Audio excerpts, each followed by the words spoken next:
Kafetxoa ez da? Bai. Azukrerik gabe. Hori da. Ea ba. Kaka. Zer? Ebaki askatu dut. Bueno, berdin da. Pixka bat urduriz daude, ezta? Ni? Bai. Gaur burua beste leku batean daukazu. Egia da. Zer gertatzen da, ba? Txorakeria bata.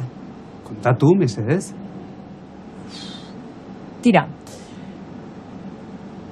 Gaur zita bat daukat. Zita erromantikoa. Erromantikoa! Zer? Horrela esan da oso gauza serioa ematen du. Eta zer zita klase da, orduan? Ba, besterik gabe pertsona batekin geratu naiz.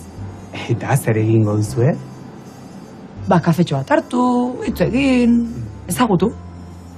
Primeran. Eta zergatik zaude urduri. Aplikazio batean ezagutu dut pertsona hau. Eta? Lehen aldia dut legatzeko aplikazio batean. Tira.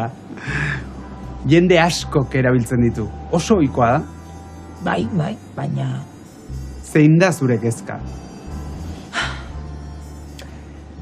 Pertsona hau oso jatorra da mugikorrean. Bai. Baina aurrez aurre, euskalo. Bueno, zu joan eta ikusi. Ez kezkatu. Hori ingo dut, bai. Ze ordutan da zita erromantikoa? Bostetan. Mutil jatorra izango da, seguru. Mutila? Zergatik mutila? Nola? Nik ez dizut esan neska edo mutila. Bai, arrazoi duzu. Bueno, zuk ongi pasa. Mila esker.